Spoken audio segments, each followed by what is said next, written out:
خيسمت عدت ولقى في جوجيف بوران الرت جرجبينيان إلى أما إفادة به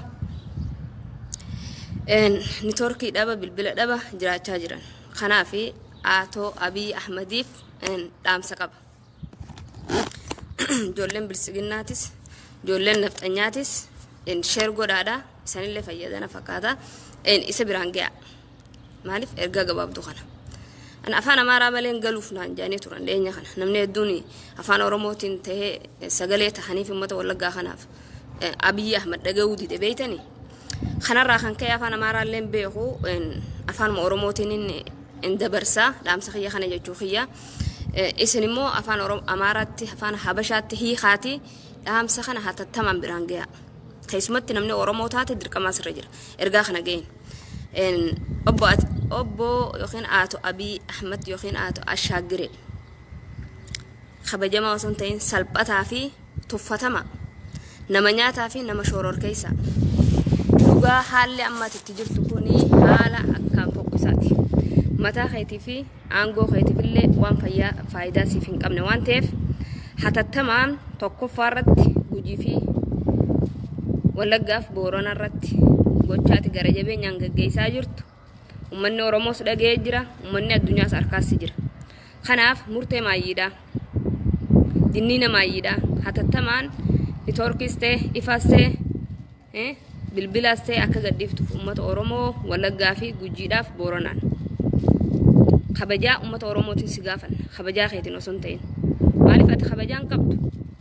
ati kabajjee dhabeeytiidha ati nama galatan beeyne tokko Abiy Ahmad wanti kana hundi fokkisa namni yoo nama lolelle dirree been nama lola dhiire jechuun akkasi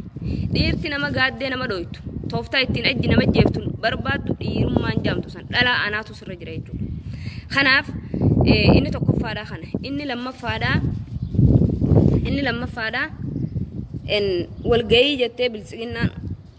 ati hoggantu jechuudha ummata Oromoo keessa deemte ummata Oromoo keessatti dhukkuba raabsaa jirtu kunis dhagayamee jira hatattamaan akka walgayii keetii fi ummata wali qabdee ummata dhukkuba kanaaf saaxillee kabajaadhaan si gaafan yoo kana didde immoo tarkaanfiin maayii kan barbaachisaa ta'e ummanni Oromoon fudhata waan ta'eef inni sadaffaadha kumaandi boosii Oromiyaa keessa akka haaftu hatattamaan kumaandi boosii kaasuu qabda dhimma sadeen kanarratti hatattamaan yoo hojjechuu kan baattu taate Abiy Ahmad en ummanni Oromoos ta'e sabboontanni Oromoos ta'e tarkaanfii barbaachisaa ta'e ni fudhata kun dhaamsuma keenya karraa maayyiiti yoo kan si fayyadu ta'e fudhadhu yoo sin fayyanne firaa dhiifta rakkoon qabu walitti baanaa akka manaa harayaatti kanaaf ummanni Oromoodha warreen feesbuuka fayyadamtanis ta'e warreen bakka jirtanitti ilmaan Oromootiif dirqama Oromummaadha sagalee taaf maaliif rakkoon tun hedduu irra turtee jirti ummata Oromoo Wallaggaa fi Gujiirratti fi Booranaa en kanaaf rakkina kana warra laaluu jechuu wal xiqqeessuu du'a ofiitiif boolla qotachuu jaama en kana waan ta'eef sagalee ummata Oromootiif taha ummata keessaniif sagalee taha addatti ajandaa godhadhaati asbahaa warreen liivii waraabdan waa'ee kanarratti hojjedha yoo waan kanarratti hojjechuu baattan hedduu salphinanuuf du'aaf boolla qotachuu jaama kana waan ta'eef ani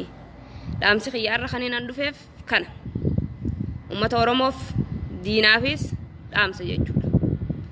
kana waan ta'eef ajandaa sadeen kanarratti dhiibbaa warreen itti mootummaa keessa dalaydan irra godhuu qabdan maaliif inumaa usilaa namni kan beeku ta'e mootummaa kana Itoophiyaa sanallee beekta balleessuuf deema amma munni ummata Oromoo qoffitiin dhukkubaan fixa jaa malee jaatti fakkaatti malee ummata Oromoo qofaa miti namni dhukkuba kanaan galaafachuu danda'u warreen Itoophiyaa kana guutuudha dhukkubni kun koronaa vaayirasii hajaamu kuni biyya addunyaa kana quba tokko dhaabee jira biyya Itoophiyaa kana keessatti immoo dura nama sagaliin eegalee guyyaa lama booda nama lama hidhaate guyyaa sadaffaa kunuu nama 16 kaleessa jaanii dubbatan booda eessaaf deema dhukkubni kun biyya teenya keessa yoo seenu taates haala ittiin seenu mootummaan mijjeessaa fi jira waan ta'eef anqamta akka diinagdee fi lubbuu namaa akka gaaga'uu danda'u manni keenya gargaarsa ga'aan qabu manni keenya diinagdee nyaatee mana taa'ee nyaatu hin qabu waan ta'eef ummata keessaniif sagalee tahuun yeroon isaa ammaan isaniin jaa mootummaa kanarratti dhiibbaa godha dhiibbaa gama dandeessanis sagalee uummata Oromoo Wallaggaa fi Gujiin Oromoodha. Oromollee Oromoo guyyaa rakkooti. Lammii gaafa rakkoo lammii gaafa xiqqeeti. Kana waan ta'eef uummanni Oromoo Wallaggaa fi Gujii duula karaa karaan irra bobbaasaa jiru hatattamaan akka dhaabu yoo dhaabuu baate dirqama addaatiif nullee kakaasa waan ta'eef waan kana mootummaan Itoophiyaadha ija gatii qabu laalee ifaas deebisuuf ni torkiste bilbilaas deebisuun dirqama jedhama jechuudha. Dirqama. Waan kana warreen hayyoonni Oromootis addunyaa irratti illee ta'e keessii godhanii dhiibbaa irra godhudha. Kana jechuun kun diinummaa bifa hin qabne jechuudha. Diinni kun diina kana jettee diina qawween si dha'u diina qawween na dha'u jettee qawweetti bitatta. Kan siyaasaan si dha'u hoo siyaasaan itti fayyadamta. Kuni diina tooftaa inni si hin dha'uuf si balleessuuf deemuun hin beekne waan ta'eef mootummaan Itoophiyaa Aato Abiy Ahmad salbataan kabajaa hin qabne kan qaanii hin qabne kuni uummata Oromoodhaa akka dhiibbaa irratti gaggeessaa jiru kana adda godhee diinummaa irraa dhaabu saniin jenna galatoomaa.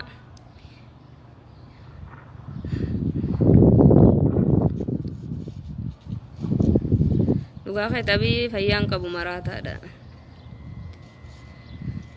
Ittiin himne reekam goonaga takko bar nama kana itti himaniiti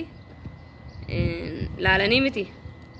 yoo itti himuu baanne immoo yoo itti himnee hadiiduu taate immoo tarkaanfii fudhachuun nuti waan nurra jiraati beeytanii.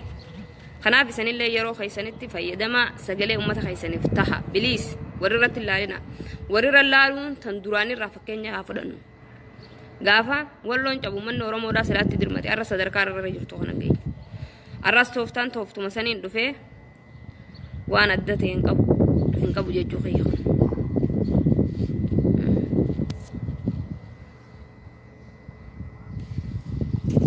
Kun kana akkasii sagalee uummata keessaniif tahaadha. Wanti biraa wanni eeggannu hin jirtu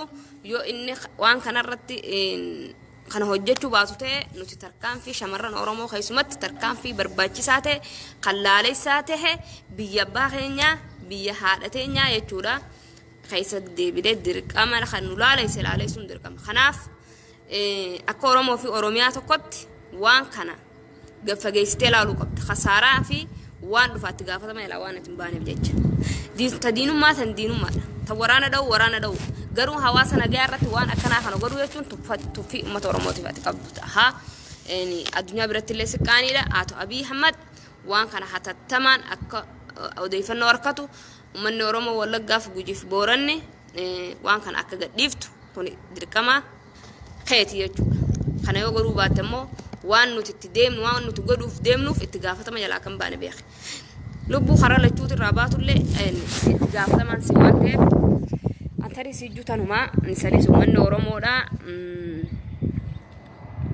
uummata keessaniif sagalee ta'a walirratti ilaalina. Hanga yoom warri irra calliftanii warri ilaaltan.